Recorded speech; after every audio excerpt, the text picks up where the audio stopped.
आप सभी का फिर से एक बार स्वागत है इस लेक्चर में। तो जैसा कि हम जानते हैं कि हमने स्टार्ट किया था पीवाईक्यू सेशंस को हिस्ट्री के, और प्रीवियस लेक्चर में हमने कवर्ड किए थे 15 क्वेश्चंस को। इस लेक्चर में हम 15th और क्वेश्चंस को कवर करेंगे। ऑलराइट, सो पैटर्न जो है वो सेम रहेगा, या फिर आप कह सकते हैं कि जो हमारा मेथड था उनको कवर करने का वो सेम रहेगा। ऑलराइट, तो आपको 15 क्वेश्चंस मिलेंगे और टाइम पीरियड जो है वो सेम रहेगा, 30, 40, 20 seconds as per the question time. Alright, तो प्रीवियस लेक्चर में भी जैसे हमें टाइम पीरियड मिला था वैसा ही हमें यहाँ पे मिलने वाला है। यहाँ पे भी हम कुछ नया सीखेंगे या फिर हम कुछ पुराने टॉपिक्स को ही अच्छे से रिवाइज करेंगे। आइए शुरू करते हैं इसी नोट के साथ में। पहला क्वेश्चन यहाँ पे है कि कोरोनेशन जो था शिवाजी का वो कब हुआ, और ये भी आपका न्यू टाइप क्वेश्चन है। आपके पास 40 सेकेंड है आंसर करने के लिए। टाइम शुरू होता है अब। 1, 2, 3, 4, 5, 6, 7, 8, 9, 10, 11, 12, 13, 14, 15, 16, 17, 18, 19, 20, 21, 22, 23, 24, 25, 26, 27, 28, 29, 30, 31, 32, 33, 34, 35, 36, 37, 38, 39, 40। Times up. करेक्ट आंसर है 1674। ऑलराइट, तो बेसिकली जो कोरोनेशन था शिवाजी का वो होता है आपका 1674 एडी में, और जो वेन्यू था वो था रायगढ़ फोर्ट। रायगढ़ का किला भी आप कह सकते हैं। सो रायगढ़ फोर्ट में इनको राजा डिक्लेयर कर दिया गया ऑफ भोसले मराठास। ओके, तो इन पॉइंट्स को याद रखिएगा जो मैंने आपको बताया। चलिए आगे चलते हैं सेकंड क्वेश्चन की तरफ। जो सिस्टम था डायरार्की का वो इंट्रोड्यूस हुआ इंडिया में। ये फिर से नया क्वेश्चन है आपका, और आपको 40 सेकेंड्स मिलेंगे आंसर करने के लिए। टाइम शुरू होता है अब। 1, 2, 3, 4, 5, 6, 7, 8, 9, 10, 11, 12, 13, 14, 15, 16, 17, 18, 19, 20, 21, 22, 23, 24, 25, 26, 27, 28, 29, 30, 31, 32, 33, 34, 35, 36, 37, 38, 39, 40। 40 टाइम्स अप। करेक्ट आंसर है इसका सी। ऑलराइट, तो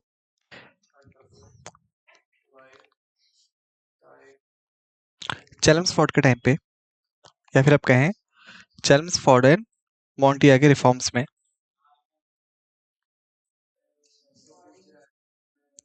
1990 के,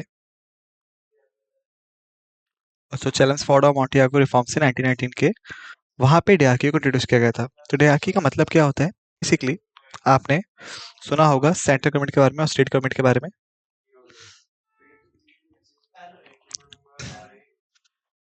तो बेसिकली जैसा कि हम जानते हैं जो सेंट्रल गवर्नमेंट है उसकी रिस्पॉन्सिबिलिटी होती है मेंटेन करने के लिए एंटायर कंट्री को। वहीं पे जो स्टेट गवर्नमेंट है उसके पास रिस्पॉन्सिबिलिटी होती है पर्टिकुलर स्टेट को मेंटेन करने के लिए जहाँ पे वो इलेक्टेड होते हैं। तो बेसिकली 1919 में क्या होता है, ये जो कॉन्सेप्ट था ये फर्स्ट शेयर हुआ डायरार्की के तौर पे। यानी मतलब था कि सेंट्रल पे यहाँ पे डिफरेंट गवर्नमेंट होगी जो कि डिफरेंट टॉपिक्स को देखेगी, और प्रोविंसेस पे या फिर आप कह सकते हैं स्टेट लेवल पे यहाँ पे डिफरेंट गवर्नमेंट होगी जो कि सिर्फ और सिर्फ उस पर्टिकुलर स्टेट के टॉपिक्स को ही देखेगी। यहाँ तक कि जो उनका बजट होगा वो सेपरेटेड होगा सेंट्रल बजट से भी। तो जो डायरार्की सिस्टम था ये 1990 में पहली बार इंट्रोड्यूस होता है चेल्मस्फोर्ड एंड मॉन्टेगो रिफॉर्म्स के दौरान। आगे चलते हैं। इसके बाद नेक्स्ट क्वेश्चन है हमारे सामने कि ये भी न्यू कैटेगरी का क्वेश्चन है। ऑलराइट, और आपको 30 सेकेंड्स मिलेंगे इसको आंसर करने के लिए, क्योंकि ये बहुत लॉन्ग आंसर नहीं है।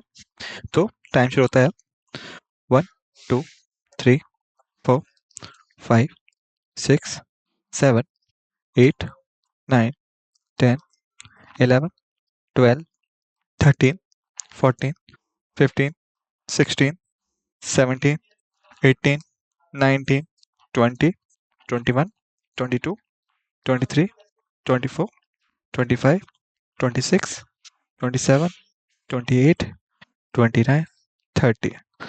Times up. करेक्ट आंसर है ऑप्शन सी, महात्मा गांधी। सो महात्मा गांधी एडिटर थे यंग इंडिया के और हरिजन के। ओके, यंग इंडिया और हरिजन।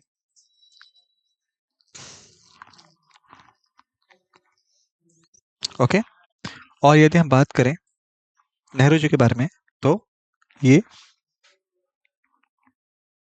एडिटर थे आपके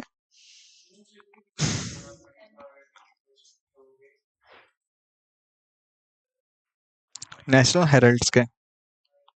ऑलराइट, और यदि हम बात करें भीमराव अंबेडकर जी की, तो ये एडिटर थे मून नायक, मराठी न्यूज़पेपर के। ओके, और यदि हम बात करें सुभाष चंद्र बोस के बारे में, तो बेसिकली वो काम कर रहे थे आपके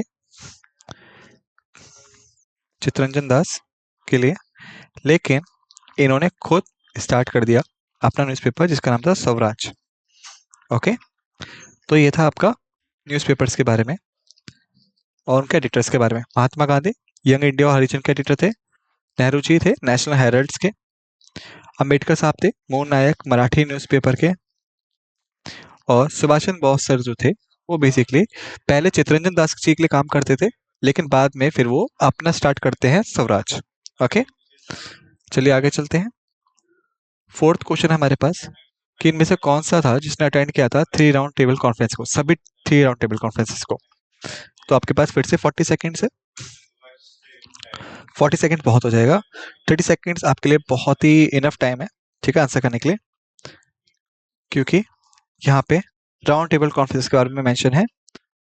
और अगर आप इसका आंसर नहीं दे सकते तो कोई बात नहीं, बाद में देख लेंगे। तो आइए पहले टाइम स्टार्ट करते हैं। टाइम स्टार्ट होता है अब 1 2 3 4 5 6 7 8 9 10 11 12 13 14 15 16 17 18 19 20 21 22 23 24 25 26 27 28 29 30। Times up. करेक्ट आंसर है ए, भीमराव अंबेडकर जो थे वो पर्सन थे जिन्होंने सभी राउंड टेबल कॉन्फ्रेंसेस को अटेंड किया था। ओके, तो अगर हम बात करें राउंड टेबल कॉन्फ्रेंस के बारे में, तो बेसिकली हमें फर्स्ट इनका ऑब्जेक्टिव पता होना चाहिए कि क्यों उनको ऑर्गेनाइज किया गया था। तो बेसिकली साइमन कमीशन की अगर हम बात करें, जिसको इंडिया में भेजा गया 1927 में, ऑलराइट, इंडियन पॉलिटिक्स के बारे में समझने के लिए और इंडियन प्रॉब्लम्स को समझने के लिए। लेकिन क्या होता है कि ये इसमें कोई भी इंडियन मेंबर नहीं था।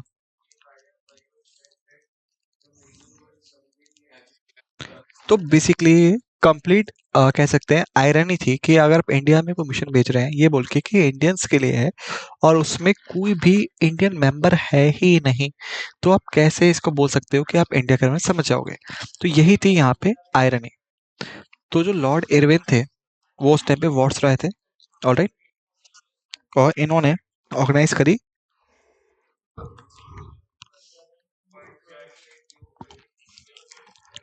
राउंड टेबल कॉन्फ्रेंसेस लंदन में। लंदन में ओके, राउंड टेबल कॉन्फ्रेंसेस, और इन्होंने इनवाइट किया लीडर्स को प्रोमिनेंट सोसाइटी से, या फिर आप कह सकते हो प्रोमिनेंट पॉलिटिकल ऑर्गेनाइजेशन से या पार्टी से, जैसे हिंदू महासभा होगी आपकी, जैसे मुस्लिम लीग होगी आपकी।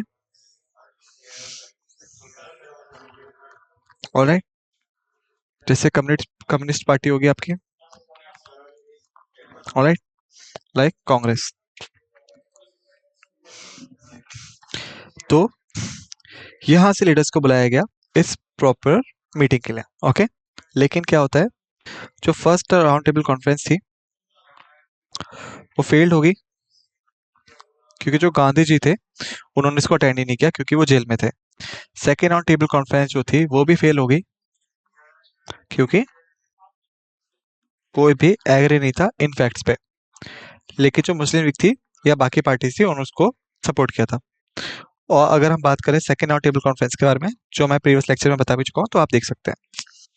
और फिर हम बात करते हैं थर्ड राउंड टेबल कॉन्फ्रेंस के बारे में, तो यहाँ पे कोई भी नहीं गया था एक्सेप्ट बी आर अम्बेडकर साहब को। तो यहाँ पे ये इतनी सक्सेसफुल नहीं हो पाई थी। तो अगर क्वेश्चन आपसे पूछे कि किसने सभी राउंड टेबल कॉन्फ्रेंस को अटेंड किया है, तो आंसर होगा बी आर अम्बेडकर साहब। और पूरा बैकग्राउंड मैं आपको बता चुका हूँ। चलिए आगे चलते हैं फिफ्थ क्वेश्चन की तरफ।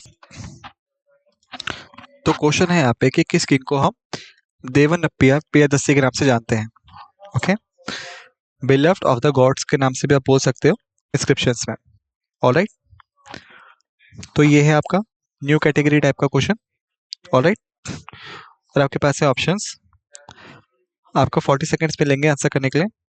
ऑलराइट, क्वेश्चन के लिए आपका टाइम शुरू होता है अब 1 2 3 4 5 6 7 8 9 10 11 12 13 14 15 16 17 18 19 20 21 22 23 24 25 26 27 28 29 30, the time's up, 31 32 33 34 35 36 37 38 39 40, the time's up। Correct answer है इसका अशोका। ऑलराइट, तो बेसिकली जो एशरी सोसाइटी थी बंगाल की,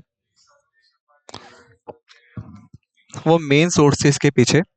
ऑलराइट, और कैसे इनको देवन पीएससी बोलते थे ये मैं आपको बताऊंगा। तो ये साल था 1784 का, जब सर विलियम जोन्स ने, या विलियम जेम्स भी आप कहते हैं बेसिकली, सर विलियम जेम्स ने एसिड सोसाइटी ऑफ बंगाल का कह सकते हैं फाउंडेशन रखा था, ताकि इंडियन हिस्ट्री को समझा जा सके। और बेसिकली साल था 1838 का, या 1838 से 39, जब एक पर्सन था जेम्स प्रिंसिप। जेम्स प्रिंसिप था वो इंसान था जिसने डेसिफर्ड कर दिया ब्रह्म स्क्रिप्ट को।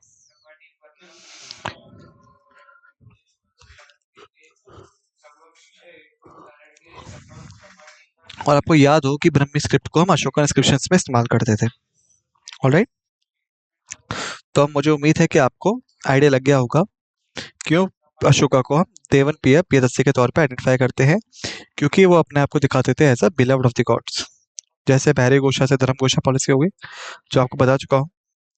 और जो जेम्स प्रिंसिप थे वो इंसान थे जो कि काम कर रहे थे एसिडेंट सोसाइटी ऑफ बंगाल के अंडर, जिसको सर विलियम जॉन्स ने खोजा था 1784 में। सो जो जेम्स प्रिंसिप थे वो सक्सीड हो गए 1838 से 1839 के बीच में, कि उन्होंने डेसिफर्ड कर दिया, अंडरस्टैंड कर लिया ब्रह्मी स्क्रिप्ट को। और देवन प्रियदर्शी जो नाम था वो बेसिकली अशोका का नाम था। ओके, चलिए आगे चलते हैं। नेक्स्ट क्वेश्चन है कि मराठा संत जो कि कंटेम्पररी था शिवाजी के, उनका नाम क्या था। 30 सेकेंड्स आपके पास सोच कर आंसर करने के लिए, क्योंकि ये है आपका yes and no.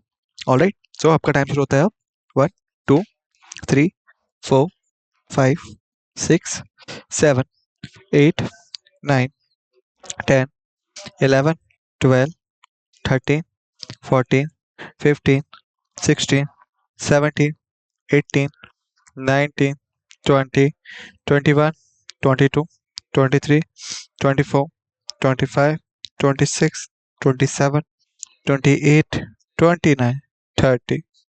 Times up. Correct answer है संत तुकाराम। ओके, तो तुकाराम जो थे वो थे कंटेम्पररी शिवाजी के। ओके, तो नेक्स्ट क्वेश्चन देखते हैं अब कि which of the following cereals was among the first to be used by man. इनमें से किसको इंसानों से पहले इस्तेमाल किया था?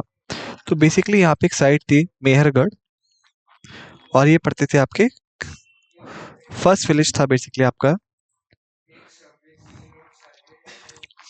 इंडस वैली का। ऑलराइट, तो अब आप सोचेंगे कि मैं आपको एक्सप्लेनेशन क्यों दे रहा हूँ आंसर के शुरू होने से पहले, क्योंकि मैं सिर्फ आपको एक प्लॉट दे रहा हूँ ताकि आप अच्छे से समझ पाएं कि क्वेश्चन आपसे क्या पूछ रहा है, उसका आंसर क्या होना चाहिए। और अब मैं आपको 40 सेकंड दूंगा इसको आंसर करने के लिए। तो ये एक ट्विस्ट था। ऑलराइट, सो आपका टाइम शुरू होता है अब 1 2 3 4 5 6 7 8 9 10 11 12 13 14 15 16 17 18 19 20 21 22 23 24 25 26 27 28 29 30 31 32 33 34 35 36 37 38 39 40। The times up. Correct answer है इसका वीट।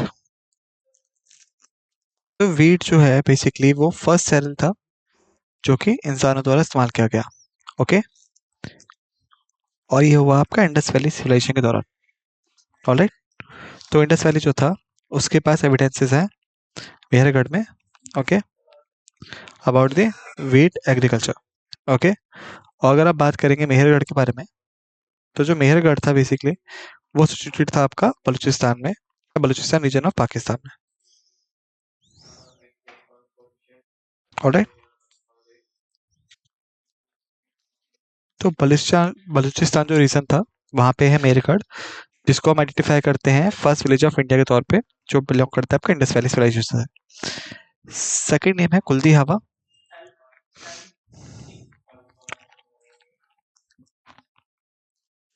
कुल्दी हवा के नाम से जो पड़ता है आपका इलाहाबाद रीजन में, और यहाँ पे है एविडेंसेस रागी के। तो इन पार्ट्स को याद रखिएगा जो मैं आपको बता रहा हूँ। आइए आगे चलते हैं। 8th क्वेश्चन है हमारे पास। तो ट्रीटी ऑफ वर्सेल्स थी जिसने रिस्टोर किया एलिस लॉरेन को, वो क्या था? ये आपका न्यू टाइप क्वेश्चन है, और आप सोचेंगे कि ये वर्ल्ड हिस्ट्री का क्वेश्चन है, कि ये वर्ल्ड हिस्ट्री का क्वेश्चन है। ऑलराइट, लेकिन ऐसा नहीं है। क्यों, मैं आपको बताऊंगा। लेकिन तब तक आपके पास 30 सेकेंड्स है इसका आंसर करने के लिए।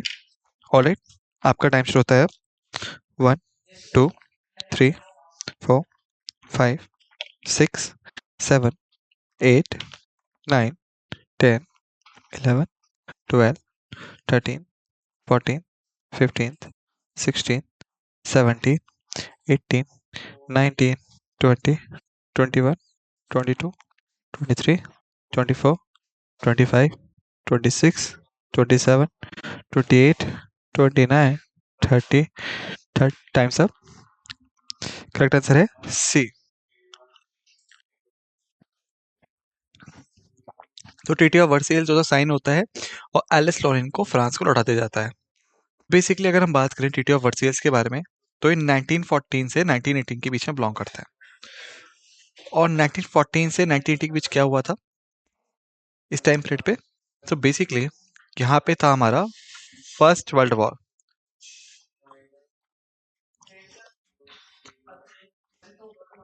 इस टाइम पीरियड के दौरान, और इस वर्ल्ड वॉर पे ब्रिटेन जो था वो इसमें पार्ट कर रहा था और इंडियन रिसोर्सेज को इस्तेमाल कर रहा था, तो इसीलिए ये कनेक्टेड हो जाता है इंडिया से भी। तो ट्रीटी ऑफ वर्सेल्स जो था बेसिकली इसको साइन किया गया वर्ल्ड वॉर फर्स्ट को एंड करने के लिए। और एलिस लॉरेन जो प्लेसेस थी वो फ्रांस को लौटा दी गई। ऑलराइट, आइए अब आगे चलते हैं।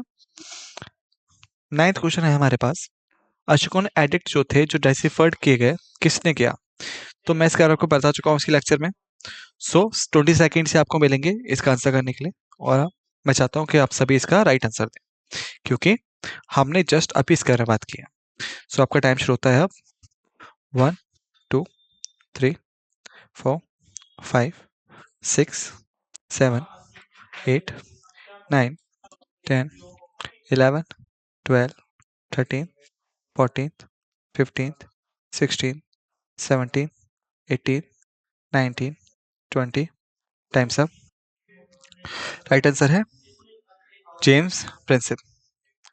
ओके, क्योंकि जैसा कि हम जानते हैं, हमने डिस्कस किया था कि ये थे पर्सन जो बिलोंग करते थे एशियाटिक सोसाइटी ऑफ बंगाल से,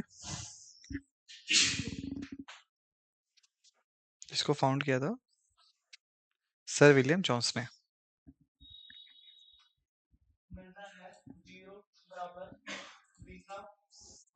और साल था 1784 का।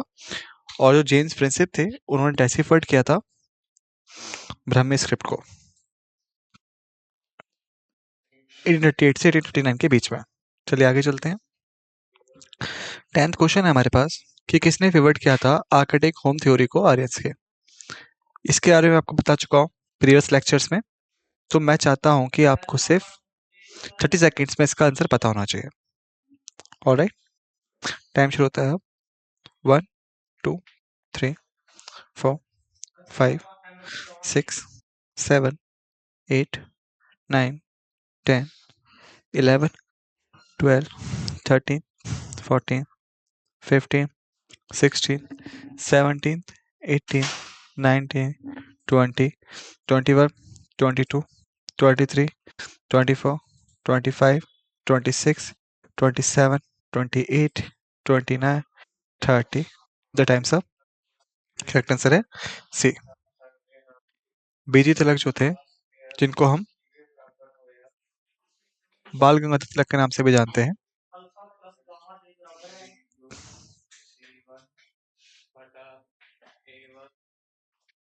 बाल गंगाधर तिलक के नाम से भी जानते हैं, वो पर्सन थे जिन्होंने फाउंड किया था Arctic home theory of Aryans को। ऑलराइट, और सेंटिलेशन थ्योरी किसने दी थी? किसने दी थी? मैक्स म्यूलर ने। ऑलराइट,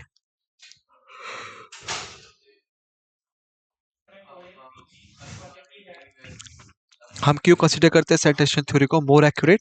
क्योंकि यहाँ पे था बोग हस्कोई इंस्क्रिप्शन। ओके,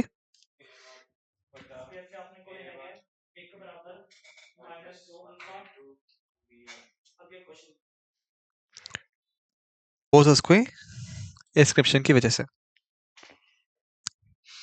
जिसको फाउंड किया गया था एशिया माइनर में, टर्की में। ओके, तो जो बोग हस्कोई इंस्क्रिप्शन था जिसमें कुछ हिंदू गॉड्स का मेंशन है, जैसे इंद्र हो गए, सोम हो गए आपके, निसत्या हो गए आपके, और अग्नि हो गए आपके। ऑलराइट, तो इन गॉड्स के मेंशन की वजह से जो बोग हस्को इंस्क्रिप्शन है उस बिलीव किया जाता है कि आर्यन जो थे वो सेंट्रल एशिया से माइग्रेटेड होते हैं, और सिर्फ को किसने दिया था? मैक्स मुलर ने दिया था। वहीं पे जो आर्किटिक होम थ्योरी थी उसको बीजी तिलक ने दिया था, या बाल गंगाधर तिलक कह सकते हैं। 11th क्वेश्चन है कि गौतम बुद्ध के टीचर कौन थे? मैं आपको बता चुका हूँ इसके बारे में। मैं आपको 30 सेकंड दूंगा आंसर करने के लिए, और टाइम शुरू होता है अब। 1 2 3 4 5 6 7 8 9 10 11 12 13 14 15 16 17 18 19 20 21 22 23 24 25 26 27 28 29 30। Times up. करेक्ट आंसर है इसका बी। ऑलराइट, सो जो गौतम बुद्ध थे जिनका ओरिजिनल नेम था सिद्धार्थ ऑलराइट। जब उन्हें 4 दुख दिखते हैं लाइफ के, जैसे कि एक बूढ़ा आदमी, एक बीमार आदमी, ऑलराइट, एक मरा हुआ आदमी और एक साधु, ऑलराइट, तो ये डिसाइड करते हैं कि अपना घर छोड़ देंगे और जीवन की सच्चाई को जानने की कोशिश करेंगे। तो इन्होंने अलारा कल्मा को अपना गुरु बनाया, जहां से इन्होंने मेडिटेशन सीखा था। ओके। और उद्योपी रामपुत्र से इन्होंने, वो उनके सेकंड टीचर थे जिनके साथ इन्होंने कई और चीजें सीखी थी। ऑलराइट। अब चलिए आगे चलते हैं। हमारे पास अब 12th क्वेश्चन है, जो प्रॉस कलेक्शन ऑफ द वैदिक पोएम्स थी वो क्या है। ये भी आपका पुराना क्वेश्चन है लेकिन न्यू फॉर्मुलेट में। ओके। तो आपको 30 सेकेंड्स मिलेंगे आंसर करने के लिए। टाइम शुरू होता है अब। 1 2 3 4 5 6 7 8 9 10 11 12 13 14 15 16 17 18 19 20 21 22 23 24 25 26 27 28 29 30। The times up. Correct answer है समितास। ओके। सो समितास में जो वैदिक पोएम्स है, ये जो प्रोज कलेक्शंस है, वो रिकॉर्डेड है। ऑलराइट। चलिए आगे चलते हैं। अब हमारे पास 13th क्वेश्चन है कि नॉन वायलेंस जो है उसको सिखाया गया और प्रैक्टिस किया गया महात्मा गांधी के द्वारा। ये इंडियन डॉक्ट्राइन में किस में इंक्लूडेड था। तो ये भी आपका न्यू क्वेश्चन टाइप है। फिर से आपके पास 30 सेकेंड से आंसर करने के लिए, और आपका टाइम शुरू होता है अब। 1 2 3 4 5 6 7 8 9 10 11 12 13 14 15 16 17 18 19 20 21 22 23 24 25 26 27 28 29 30। करेक्ट आंसर है अहिंसा। क्योंकि अगर आप सिर्फ नॉन वायलेंस को ही हिंदी में कन्वर्ट कर देंगे तो भी आपको आंसर मिल जाएगा। ऑलराइट। ओके। तो ये था कॉमन सेंस और सिर्फ आप कह सकते हैं अवेयरनेस। 14th क्वेश्चन हमारे पास है कि अलीगढ़ मूवमेंट जो थे उसके फाउंडर कौन थे। तो ये भी टोटली न्यू क्वेश्चन है, अब बहुत ही इंपॉर्टेंट क्वेश्चन है, क्योंकि सिर्फ आपके एग्जाम में नहीं बल्कि ये बाकी एग्जाम से पूछा जा चुका है। ओके। तो आपको 30 सेकेंड्स मिलेंगे आंसर करने के लिए, और आपका टाइम शुरू होता है अब। 1 2 3 4 5 6 7 8 9 10 11 12 13 14 15 16 17 18 19 20 21 22 23 24 25 26 27 28 29 30। Times up. करेक्ट आंसर है सर सैयद अहमद खान। ये थे फाउंडर अलीगढ़ मूवमेंट के। ओके। 15th क्वेश्चन हमारे पास है, लास्ट क्वेश्चन भी है। प्रिंस ऑफ पिलग्रिम्स कौन है, किनको कहा जाता है। अब आपके पास 20 सेकेंड आंसर करने के लिए, क्योंकि मैं आपको इनके बारे में बता चुका हूँ प्रीवियस लेक्चर्स में कई बार। तो आपका टाइम शुरू होता है अब। 1 2 3 4 5 6 7 8 9 10 11 12 13 14 15 16 17 18 19 20। The times up. Correct answer है ह्यूएन त्सांग, जिन्होंने विजिट किया था हर्षवर्धन को।